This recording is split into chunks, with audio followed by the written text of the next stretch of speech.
To SSB practice only. तो आज के इस वीडियो में हम बात करेंगे types of individual obstacle in SSB with photos.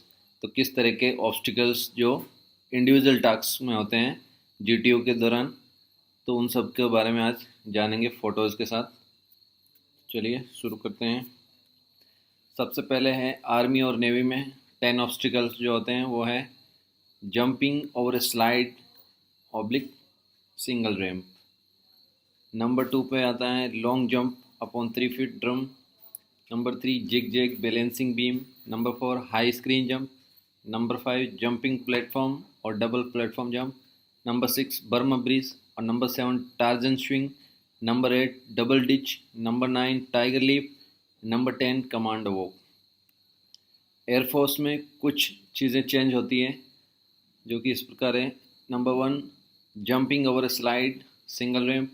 Number 2 jig jag balancing beam. Number 3 jumping platform double platform jump. Number 4 climbing the wall. Number 5 jumping through a tire.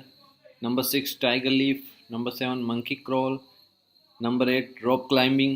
Number 9 high screen jump. And number 10 balance beam wooden log। तो one by one इनको समझते हैं आप। Individual obstacle detail review. Number 1 पे आता पहले jumping over slide और single ramp. ये जो इस तरह की ये जो इंक्लाइन इस तरह की ये वॉल बनी होगी यहाँ पे आपको दौड़ना है और आगे इसके अंदर आपको जंप करके कूद जाना है। तो इस तरह से ये इस स्लाइड से दौड़ते हुए जाना है और इस पर कूद जाना है। ये नंबर 1 ऑब्स्टिकल होगा। ये सारे जिग जैग पोजीशन में होंगे और सब पे नंबर लगे होंगे और जीटीओ आपको साथ में फिर के आपके साथ घूम के सब कुछ ऑब्स्टिकल के बारे में बता देगा, सारा इंट्रोडक्शन और सब कुछ। इसके बाद है long jump upon 3 feet drum. तो इस तरह का एक ये बना होगा ये ड्रम और यहाँ से आपको दौड़ के सीमेंट वाले इस पर, उसके बाद यहाँ से जंप करना है और इस 3 फीट के ड्रम को पार करते हुए आगे आपको छलांग लगा देनी है। उसके बाद है जिग जैग बैलेंसिंग बीम। ये बैलेंसिंग बीम होती है जिग जैग इस तरह का। तो यहाँ पे आपको बैलेंस बनाते हुए इन तीनों को पार करते हुए लास्ट तक आके कूदना है। अगर आप बीच में फेल होते हो, नीचे गिर जाते हो, बीच में बैलेंस डिसबैलेंस हो जाते हो, तो अगेन शुरू करना है। उसके बाद है हाई स्क्रीन जंप। ये हाई स्क्रीन लगी यहाँ पे, ये वही इंक्लाइन वॉल है। इस वॉल पे आपको यहाँ पे दौड़ते हुए ऊपर से इस स्क्रीन के ऊपर से होते हुए जंप करना है। स्क्रीन को टच नहीं करना है, ना ही इस पे कहीं पे टच नहीं करना है। यहाँ पे इस वॉल से डायरेक्ट जंप करके आगे की ओर कूद जाना है। तो ये हो जाएगा आपका हाई स्क्रीन जंप। उसके बाद है jumping platform double platform jump. ये इस तरह के 2 प्लेटफॉर्म बने होंगे यहाँ पे, एक छोटा और एक काफ़ी बड़ा। तो इस बड़े वाले प्लेटफॉर्म के पीछे सीढ़ी टाइप बना होता है, तो उससे आपको चढ़ते हुए सबसे ऊपर जाके उसके बाद छोटे वाले पे पहले जंप करना है, उसके बाद ज़मीन पे जंप कर जाना है। ये डबल प्लेटफॉर्म जंप बोलते हैं इसको, या फिर जंपिंग प्लेटफॉर्म। उसके बाद है ब्रह्मा ब्रिज। ये ब्रह्मा ब्रिज है इस तरह का। यहाँ दोनों तरफ आपको यहाँ पे ये रोप लगी होती है। इसी रोप के सहारे आपको ये दोनों तरफ रोप लगी होती है। नीचे से इस रोप से शुरू करके ऊपर जाना होता है, सीढ़ी के थ्रू आपको नहीं जाना है।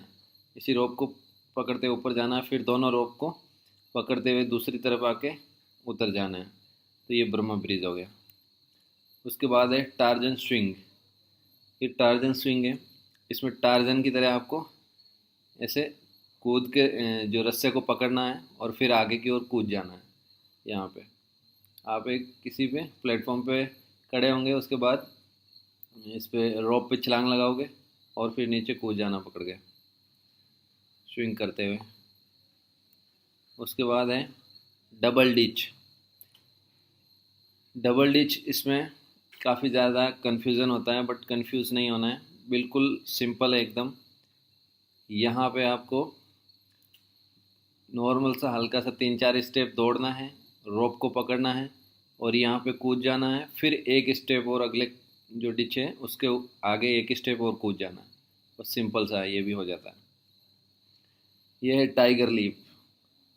ये भी बिल्कुल टार्जन की तरह ही है। टाइगर लीफ, इसमें भी कूद के आपको रोप को पकड़ना है और नीचे आ जाना है। टाइगर लीफ में भी टाइगर की तरह जंप करके पकड़ना होता है। उसके बाद है कमांडो वॉक। ये ऑब्स्टिकल काफ़ी हाइट पे बना होता है और घबराना नहीं है इस पर। यहाँ पे आपको सीढ़ी की मदद से ऊपर चढ़ना है और फटाफट ऊपर, सबसे ऊपर जाके यहाँ पे कुछ जीटीओ जो भी आपको स्लोगन देगा वो जाके ऊपर से आपको बोलना होता है लाउड वॉइस में, और फिर दूसरी तरफ से होते हुए नीचे आ जाना है। इसके बाद है क्लाइंबिंग दी वॉल। ये 10 फीट की वॉल होती है, इसको आपको चढ़ना होता है, दौड़ के इस पर चढ़ के दूसरी तरफ से कूदना होता है। ये वॉल क्लाइंबिंग हो गई। उसके बाद है आपका जंपिंग थ्रू ए टायर। ये एयरफोर्स के अंदर एक्स्ट्रा होता है। इसमें यहाँ पे आपको क्या करना है, ऊपर से रोप को पकड़ना है और दोनों टांगों को इस टायर के अंदर से घुसाते हुए दूसरी तरफ से निकल जाना है। और इसके पीछे ये जो बना है ये है डबल डिच वाला। यहाँ से भागते हुए आपको रोप पकड़ते हुए पहला डिच क्रॉस करना है, फिर बीच में एक सिंगल पैर रखते हुए या फिर डबल पैर, जैसे भी कंफर्टेबल हो, आपको आगे की ओर कूद जाना है।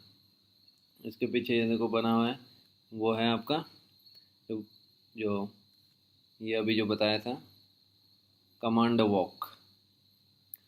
कमांडो वॉक काफ़ी हाइट पे बना होता है।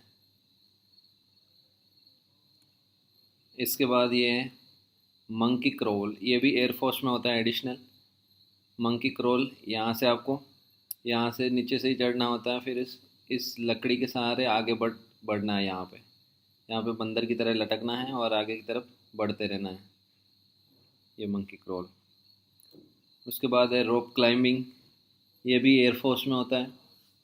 यहाँ पे आपको सबसे पहले इस प्लेटफॉर्म पे चढ़ना होगा और प्लेटफॉर्म से यहाँ पे रोप को पकड़ के ऊपर चढ़ना होता है। कई बार नीचे से भी बोल दिया जाता है रोप क्लाइंब के लिए, कई बार इस हाफ प्लेटफॉर्म तक जाके ऊपर चढ़ना होता है, फिर नीचे आना होता है। हाई स्क्रीम जंप, ये एयरफोर्स में भी है इस तरह का सेम। उसके बाद है बैलेंसिंग बीम। ये भी एयरफोर्स में है। यहाँ पे इस बीम पे बैलेंस करते हुए आगे बढ़ना आपको। Thank you friends. For more updates you can connected with us, and you can also go through Instagram, that is SSP Practice Only, one of the most and unique ways for the self practice.